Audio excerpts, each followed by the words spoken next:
This is Andy Gutierrez from StarWars.com, and you are listening to Coffee with Kenobi with Dan Z. This is the podcast you're looking for. This is Vanessa Marshall, Harrison Dula from Star Wars Rebels, and you're listening to Coffee with Kenobi. Joining me for a cup of coffee to talk about the 5th episode of Season 1 of Willow. This is called Wildwood. It is one of the longer episodes in the series. Our two returning guests to Coffee with Kenobi. First, let's bring in the host of Force Ghost Conversations, Anthony King. Anthony, welcome back to the show. Hey, thanks for having me. What a wonderful gift this is this holiday season, to come back on Coffee with Kenobi and talk about Willow with you all.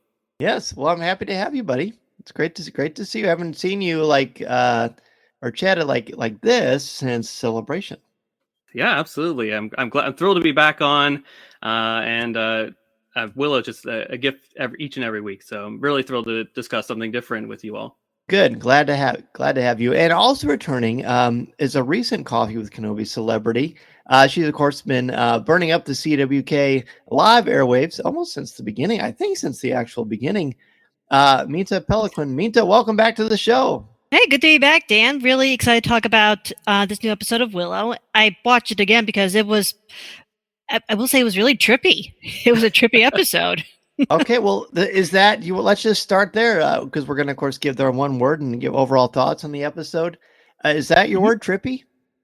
That is the word for me, trippy. I mean, I rewatched it again, and just some of the development with the characters and that one scene where they're all dancing, and it's like they are on something. What did they have? So overall, you just like the episode then? It was a really good episode with the character development, and the ending was such a great cliffhanger.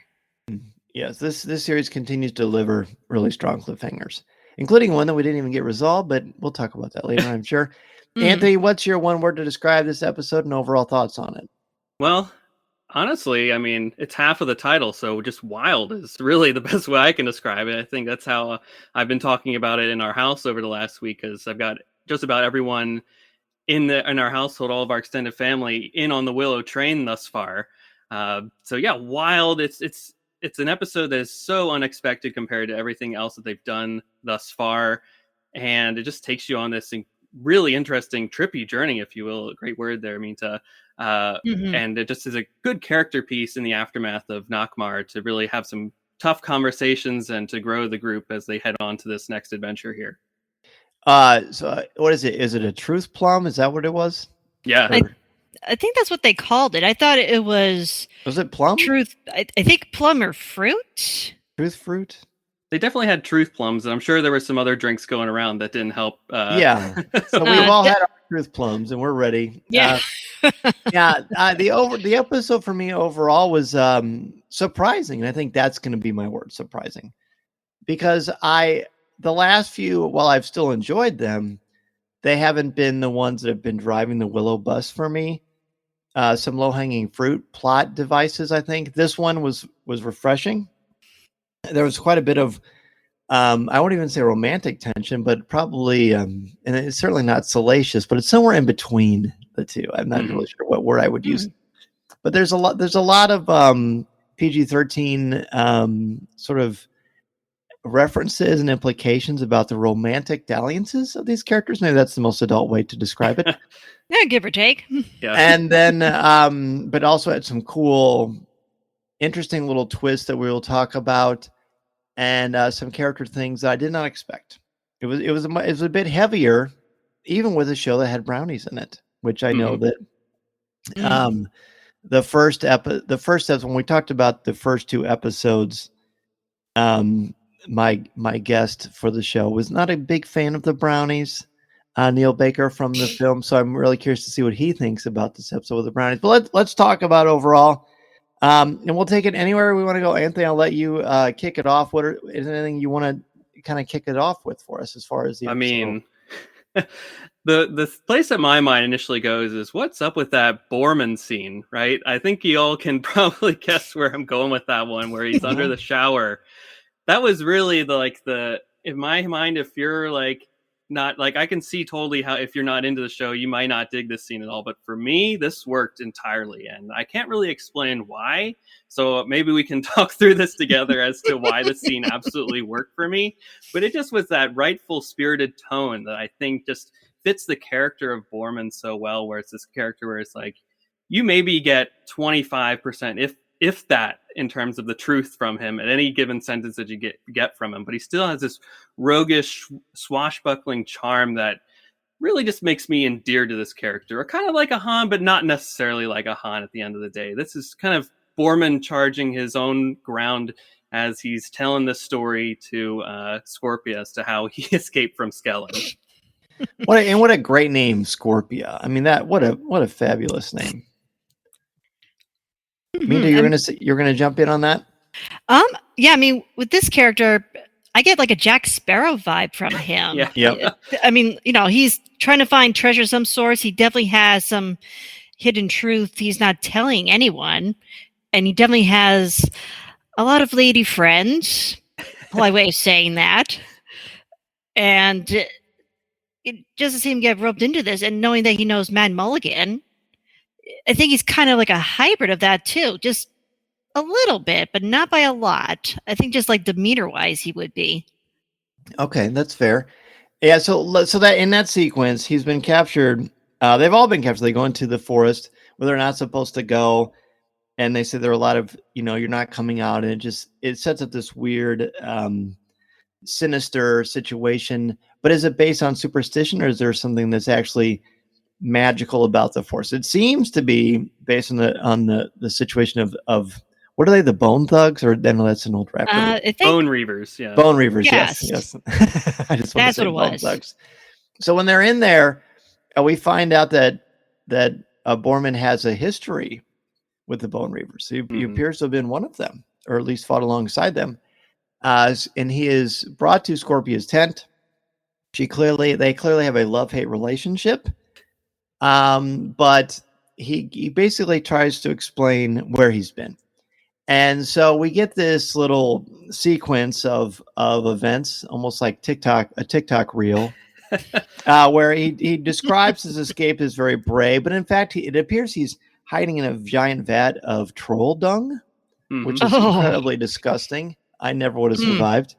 And then they show him cleaning himself off, but it goes from the narration isn't matching what we're seeing, and then the second scene, it's him like looking like he's in some like Old Spice or some sort of an Axe commercial where he's slow motion throwing his hair around, and he's shirtless and showering, but really he's getting all the crap off of him, literally getting the crap off of him. But it's sort of funny that when he's flashing back, he goes from the reality to, even in his mind, he can't keep fiction from reality, and he dramatizes what actually happened instead of, because I would assume if any of us were covered in this kind of troll fecal matter, I mean, that's what it appears to be. Yep. There would be nothing glamorous about it. It'd be horrific. But in his mind, in his twisted mind, which is very playfully done, it's all very testosterone-y and trying to like entrance Scorpia into his web, and it's pretty interesting. And I don't think there's another thing that happens after that in his story, is there? He has that sequence where he's drinking with the ladies, I think. Oh yes, and that appears to be right. And then he gets captured by the guards, and then we end up where he gets released from jail in episode 1 to help out with the fight. Right. Where he's been captured. So that basically shows how he ends up in the Queen's Tower, basically. So that is Eric and of course Jade's mother. So it's interesting and fun. But what's important though is his relationship with Scorpia. And how would you describe his relationship with Scorpia, Minta? There's definitely like a love-hate relationship there. Like sometimes it may be like a friends with benefits type of relationship, and other times maybe romantic. But if a certain line gets crossed, she gets really upset, really angry, woman scorn. Like you don't want to cross paths with her in a dark alley. True. It does seem that while it's definitely not a conventional relationship, it does appear that there's actual like affection and admiration for one another. He was afraid. He tells her that he was afraid. What was it that he was afraid of, and why? Why does he tell her he didn't come back? I can't remember what he said. Yeah, I don't recall either on that one. I think it's regarding the artifact. I think just seeing a lot of his men lost after trying to find the artifact, maybe he was afraid to come back as a failure. I think that's a part of it. While we're talking, I'm going to pull up the episode and see what he actually says to her. Because while I'm looking for that, that wasn't the only reveal. We find out that there's something probably quite a bit more important, I would say, and that is involving Scorpia and her sister. So we've got another Lucasfilm. Oh yeah. Thing where she is actually the sister of Jade, and the way it's revealed is pretty cool. Jade and Scorpio have this awesome fight. It's really, really cool to see how effective, and the choreography is very, very powerful. I love that they continue to show that Jade is a powerhouse. The fact that she is a female character is awesome, because what this show continues to do is it breaks stereotypes. It breaks the conventional tropes that exist in fiction, and shows that, whether you're a man or a woman, however you identify yourself, you can be tough. You can be powerful. You can be very effective with a weapon on the battlefield. And I love that. It embraces her femininity, and it embraces her toughness and her skill as a warrior and a swordsman. And I think it's one of the reasons why I think Willow is an important series and a great series to watch and to learn from. But the way it's revealed is they're having this great fight, and then Jade is upside down. It looks like she's going to be dealt a fatal blow. And then there's like a tattoo on her neck, the back of her neck, which she doesn't know is there. But Scorpio realizes you're actually, you are a daughter of the great warrior from the original Willow series that we talked about last week. And now his name is escaping me. General Kale? Kale. Yes, of course, General Kale. Not to be confused with what you can put in your smoothie, which may or may not be delicious. So I get to leave that up to you. This is a cool thing, and I got to say, it added a little bit of depth that I was hoping for, that I wasn't sure we were going to get. And it wasn't done playfully. It wasn't done gimmickly. It actually it had some heft to it. Imagine again, another Lucasfilm thing, which is a great thing in all mythologies, is having parents that are less than desirable. General Kale, it's assumed that he wasn't the greatest father who ever lived. Right. And the fact that they're sisters, there's an instant bond and connection, almost like a surprising closeness between these two tough warriors, where they're holding hands, they're happy to see each other, they're clearly sisters. So does it say that they knew each other? Do they remember one another from when they were little? Scorpia remembers Jade. That's right. As a but younger Jade girl, doesn't Jade remember. does not, yeah. Yes. So that's got to be incredible, and it really softens Jade a little bit without taking away her integrity as a character. Which again, that's good writing and that's good performing too. And it makes you wonder, though. They said they had 15 siblings. Yes. Did Kale have more than one woman, or was it one woman, 15 kids? I find it hard to believe. It doesn't seem to be that's sort of a husband or a father figure. I wouldn't think. Yeah, but it makes sense, because they're hopefully we'll see more of these children. But I really like the dynamic. Yeah, absolutely, and I love what it does for the overall mythology and story of the Willow universe, right? Where it depends on the point of view that we're now given the other side to this, where in the first film you see General Kale and you're literally told to believe this is the bad guy. He's probably the number 2 of the evil Queen Bavmorda, and now there's some more nuance to that, where they're actually free. They're slaves of Galadorn who were trying to fight for their own freedom. Now they may have sided up with a dark side character, an evil person, in order to overcome another evil, right? But in their minds, we do whatever we need to do in order to become free at the end of the day and fight for rebellion and for justice for ourselves. And the fact that she comes from this lineage, I think, adds to her proudness as a person that she's clearly established up to this point in the series as well. And I think for the overall, story moving forward, what does that mean for her to be in love with Kit, the daughter of this person who basically allowed these soldiers to kidnap her and then raise her in this universe that was actively against what her upbringing was going to be, and taking her from that family that she was robbed of. And can they be a bridge between these two worlds in the future? I think possibly. I think that's hopeful at the end of the day. At least that's where I'm choosing to believe. I know you could probably look at a darker path that they could potentially take, but I'm choosing to think hopefully about their relationship moving forward. I second that. I mean, the Queen clearly wanted to protect Jade, maybe because she didn't understand the culture of the Bone Crushers when she was with her mother. And now Jade discovering this, she's trying to bury those lies that the Queen told her. But I think she's kind of torn between still being loyal to the Queen, especially with Kit, and choosing to be with her people. It's trying to find that right balance there. Yeah, and how, literally throwing her world upended, right? Right. I mean, she's probably 20, somewhere in the mid-20s, I'd imagine her age is at this point. I would think so. Give or take. Literally believing something up until today, for example, your whole world flipped on its own end, and it pays off that vision that she saw in Nockmaar, where she actually saw General Kale and remnants of her mother. Very powerful stuff moving forward, and I'm excited to see where that takes her character into the future episodes. Agreed. And I remember now, Borman tells Scorpio that he was ashamed. That's why he didn't come back.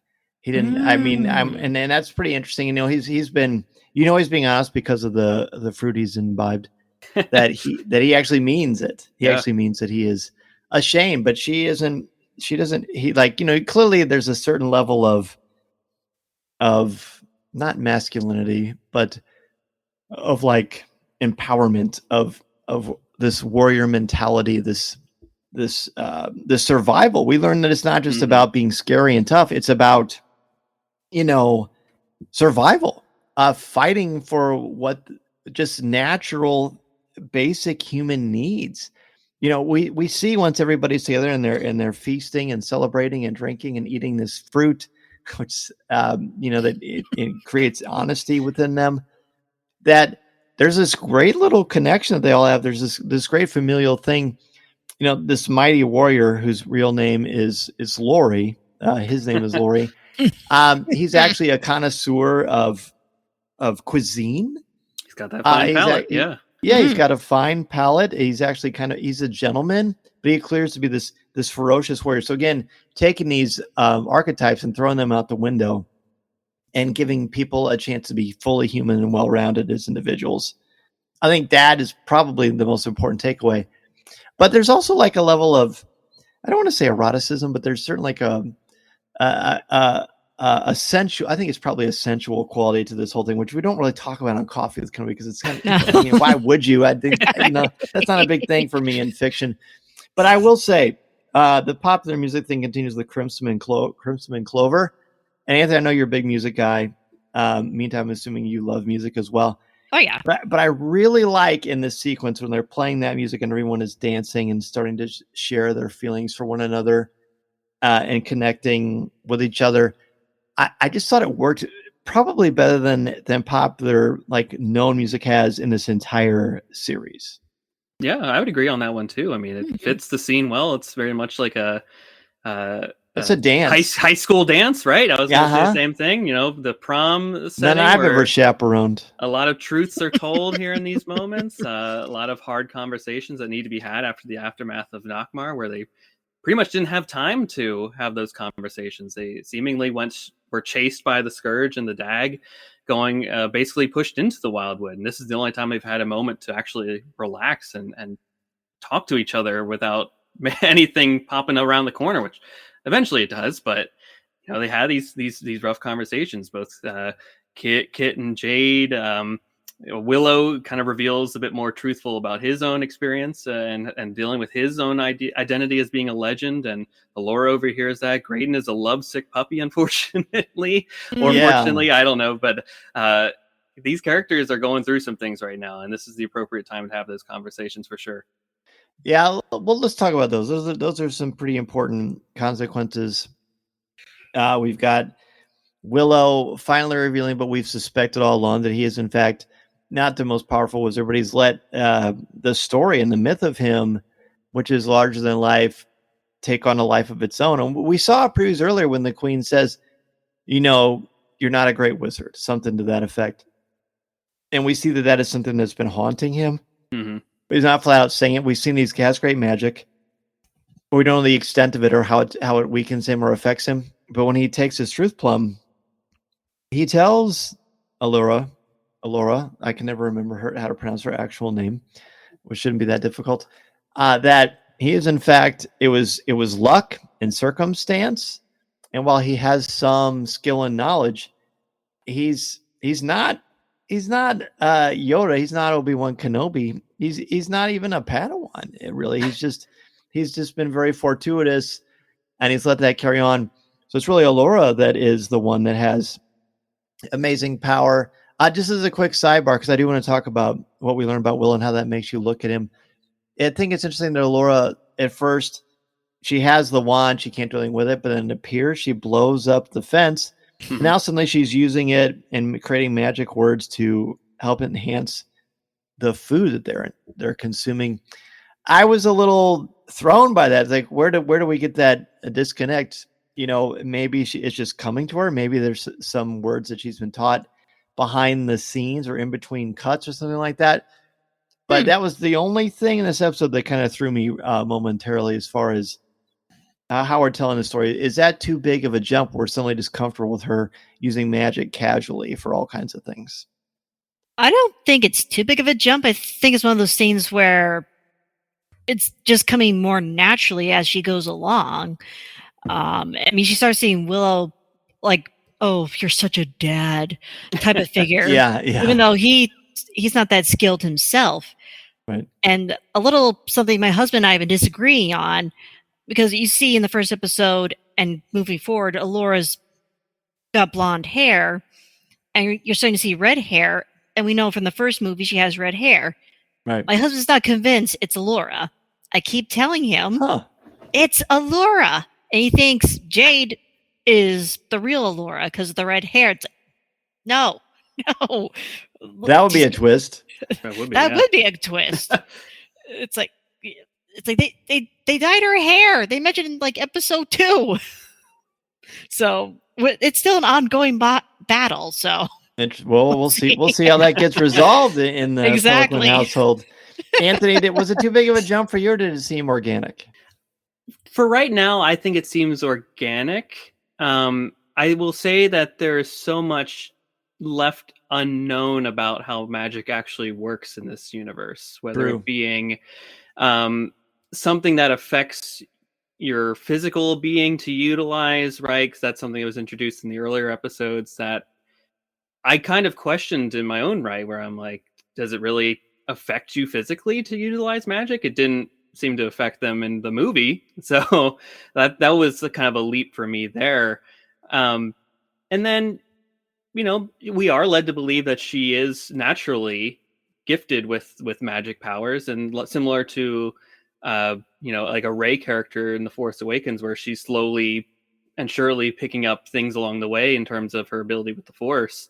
Mm-hmm. This could be another similar instance of that. And who's to say, she's maybe between chances where they're running from place to place, reading a part of Willow's books or two, and taking a lesson here or there that we're not seeing on screen fully depicted. That I think I'm okay with it right now. We'll have to see how the rest of the season progresses, I think, in order to make a full judgment on that one. But I think at this point, I'm okay with it. Right on. I appreciate that. Yeah, I think that's an important part of this. How does magic actually work? Because we really don't know. We've got such an incredibly small sample size. I'm probably filtering it through the lens of Dungeons and Dragons, where if it is a book, in fact, that is where you get your magic from, and it's study.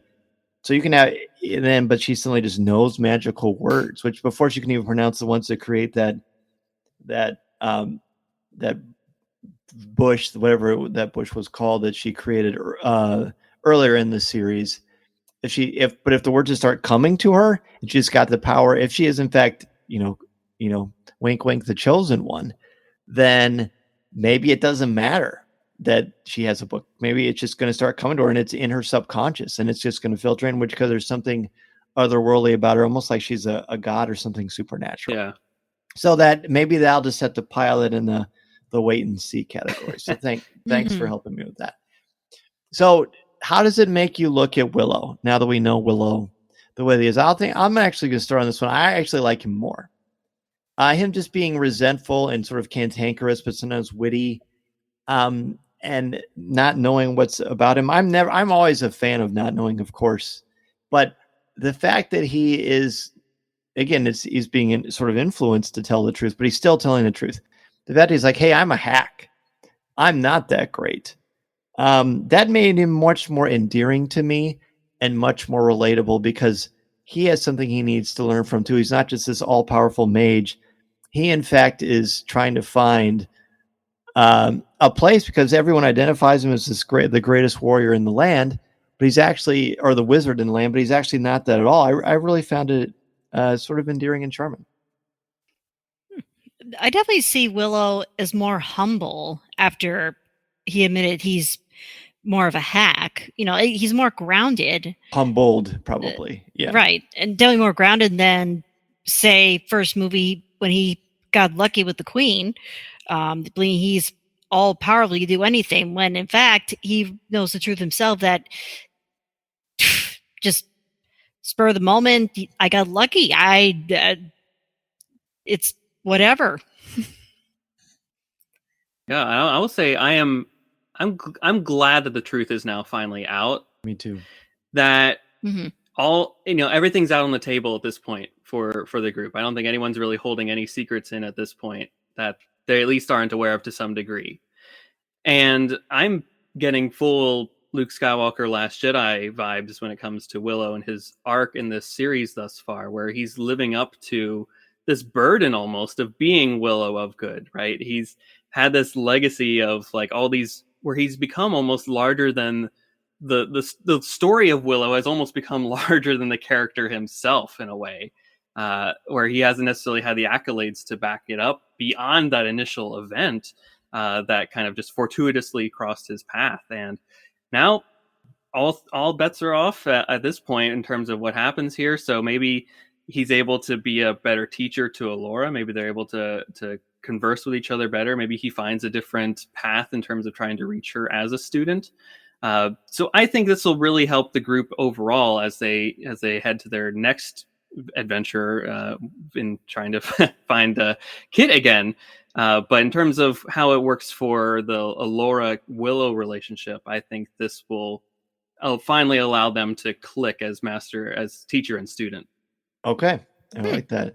Well, before we talk about Allura and Graydon, I think that's a good ending point when we get to that.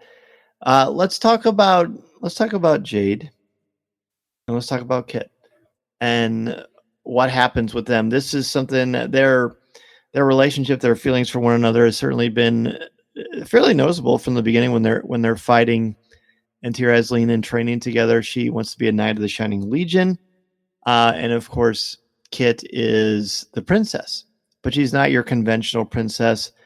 They help each other to train. They're friends. There's clearly some attraction between the two of them, but it's pretty powerful. And so how did you both feel about the evolution of that story? Of course, it does lead to the great cliffhanger. So Minta, why don't you kick it off this one for us? Well, they definitely unearthed more truth each other, especially after, the truth plum. Trying to come to terms of how do they really feel for each other? Are they going to end up on the same path once this whole adventure is over? And just to admit that it's weird that we like each other, but we really care each other on a more deeper level than what others are made to believe, because Kit's technically engaged, but she has no feelings for him whatsoever. Like none. I think the Zero. feeling might be mutual with Graydon as well. But her and Jade have that relationship where it's a really deep romance. Like, it's incredibly deep that you can't describe it any other way. There's no words to describe it. And where it goes from there, who knows? This is Vanessa Marshall, and you're listening to Coffee with Kenobi.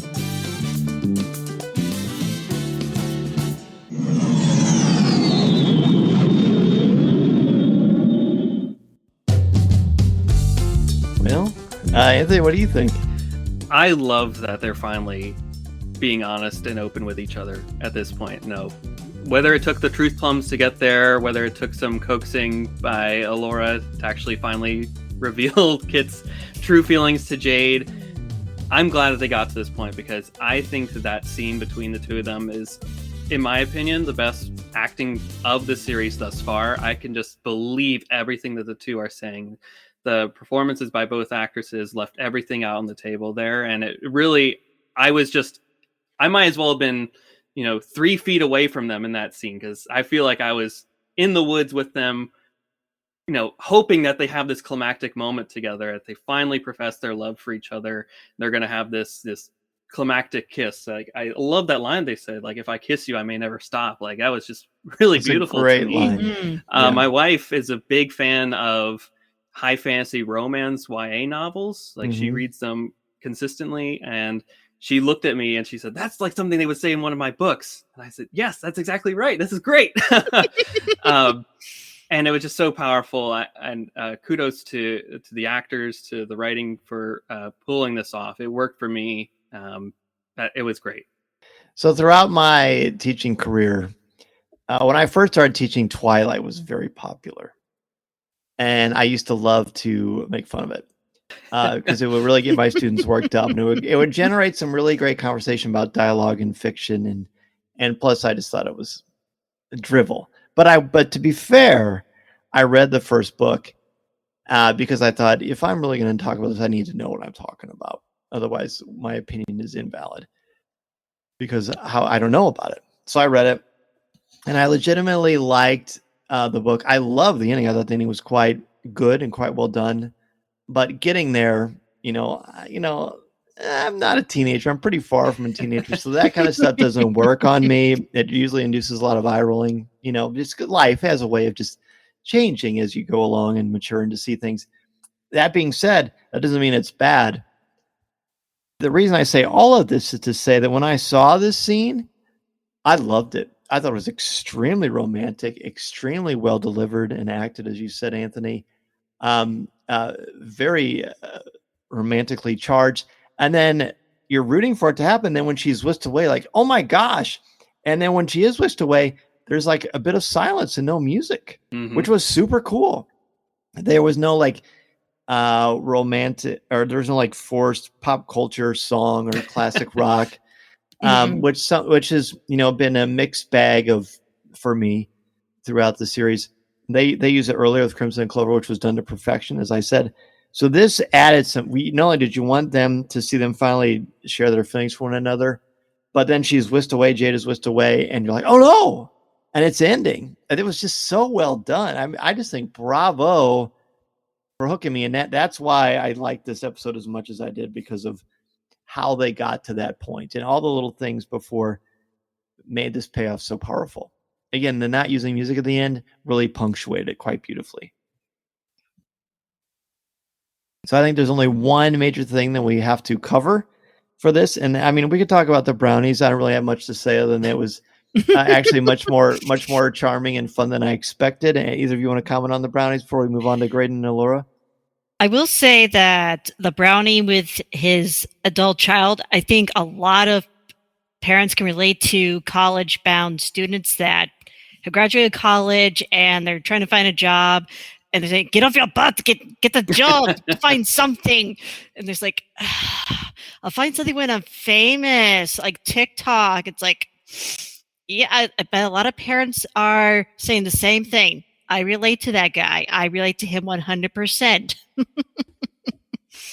Yeah, absolutely. I mean, did the scene need to be there? No, but at the end of the day, it's nice to see another connection to the original film, and it would have been a hanging thread that I probably would have asked at the end of the day, which is like, oh, where are the brownies? I would have liked to have seen at least one reference to them throughout the series, and the fact that we got Kevin Pollak coming back as Rule is really special, and we close that thread and off to new things. I love Kevin Pollak. I love him in the Marvelous Mrs. Oh, Maisel. absolutely, yeah, he's great. So that was cool to see that as well. All right, let's talk about Graydon and Allura. So we learn. I mean, it's pretty clear that Graydon has carried a torch for Allura, which makes sense. And they've had some really key moments, and he's always understood her. And then Willow has very playfully said, quit thinking with your heart, right? But I don't think that's what he fully means. But it turns out that he is quite forthright, and part of that is the truth plum of how he feels about her. And they had that sequence from the last episode where she cures him of this infection that is clearly corrupting his soul. And it's very sensually done, quite honestly. And then it happens, and I saw from Allura, I'm like, well, is she picking up on this vibe too? Is she feeling this way too, or is this just part of the magic and the power of the moment?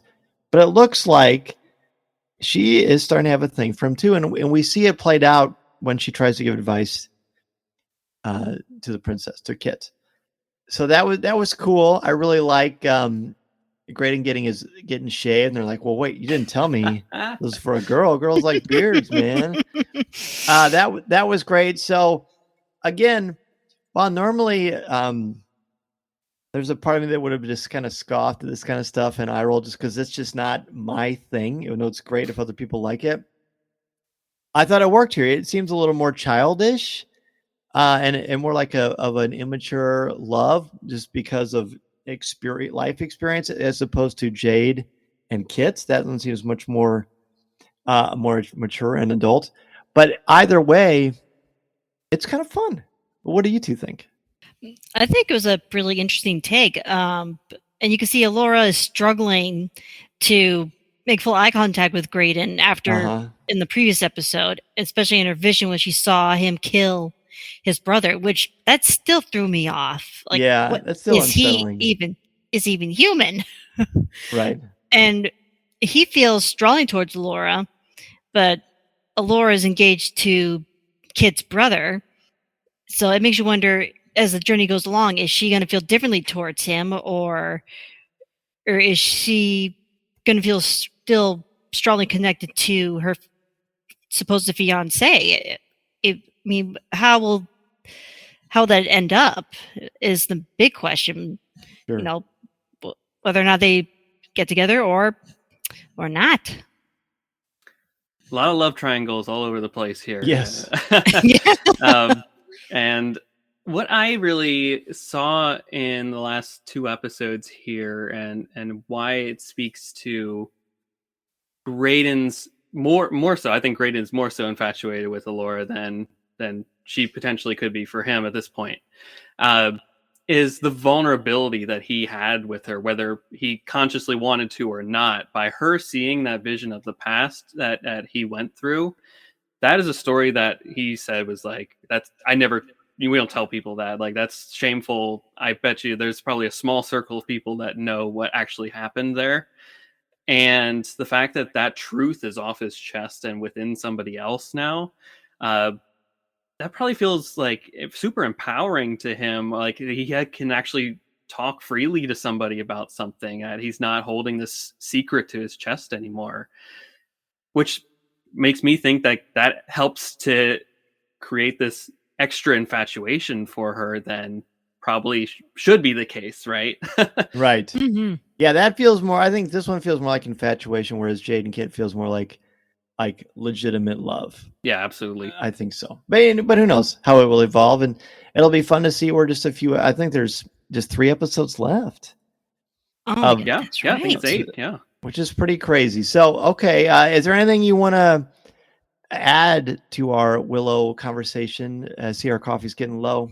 Or do we want to just jump into our letter grades? Well,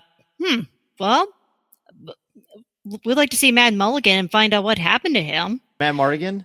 Mad Morgan, that's what I meant. Yes, Mad yeah. Morgan. Well, Mad Mulligan. I wonder how are they going to handle that, because that was, of course, played by the great Val Kilmer, who is physically not able to recreate his role. I don't think they'll recast him, but they've gone out of their way to not address what has happened. They purposely bring him up, and then it's not resolved. So, I want to see what happens with that as well.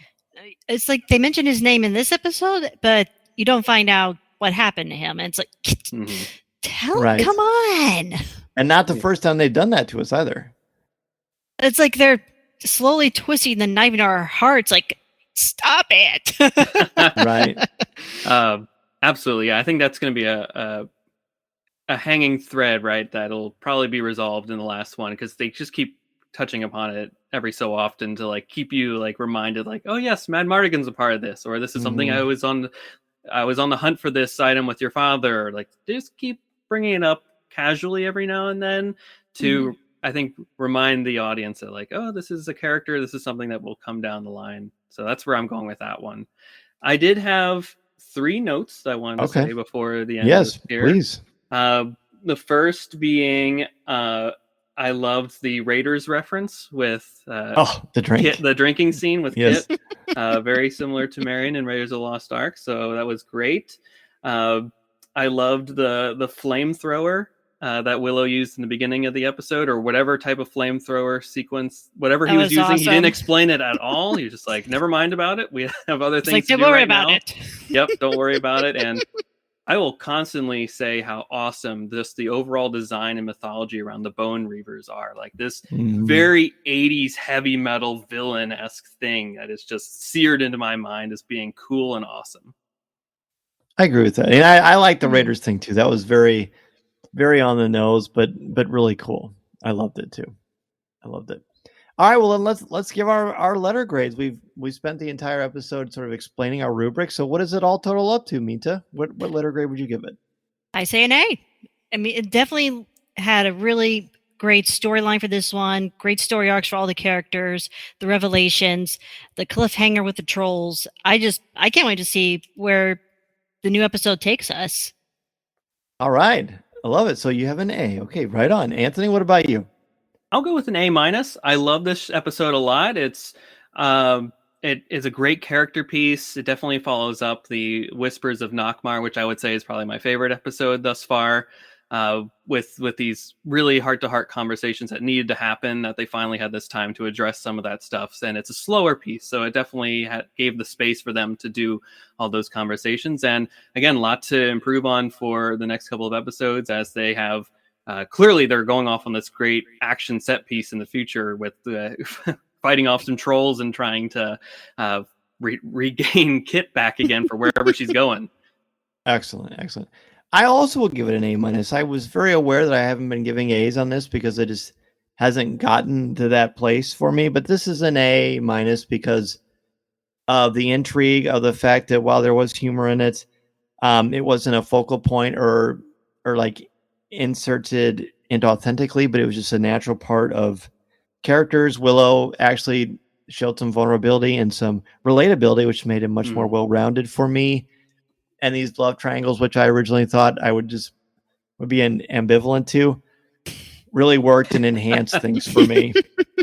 And I'm really glad. I'm really glad about that. There are 3 episodes left. Really looking forward to it. We still don't know what's happened with Eric. The cliffhanger at the end of the last episode, which was episode 4, The Whispers of Nockmaar. We don't know what's going to happen with that. I would certainly like to know. And I think we will all find out very, very soon. Well, thank you both so very much for coming back to Coffee with Kenobi and talking about this episode of Willow. Minta, please let everybody know where they can reach out to you if they want to continue the conversation or just say hello. Well, I'm a regular on the Coffee with Kenobi Facebook page. You can also reach my husband's art site, JRim Pirate, on Facebook as well, where we customize a lot of unique artwork pieces on stone, unique toys and figures, and other forms of media for many conventions or wherever. That's awesome. Thank you so much. And Anthony, what about you, bud? Yeah, so you can follow me on Facebook, Instagram, YouTube, TikTok, all the social medias at Force Ghost Conversations. So just search Force Ghost Conversations, will be available there. I also have my own podcast, Force Ghost Conversations, which is a cozy deep dive discussion place for all things Star Wars. And we also talk about Willow and a little Indiana Jones coming down the pipeline too. So if you're interested in what we talked about here today, come on over and we'll have the same conversations over there. This podcast is not endorsed by the Walt Disney Company or Lucasfilm Limited. It is intended for entertainment and informational purposes only. The official Star Wars website can be found at www.starwars.com. Star Wars, all names, sounds, and any other Star Wars-related items are registered trademarks and/or copyrights of Disney and their respective trademark and copyright holders. All original content of this podcast is the intellectual property of Coffee with Kenobi unless otherwise indicated. This is the podcast you're looking for. There's no one here.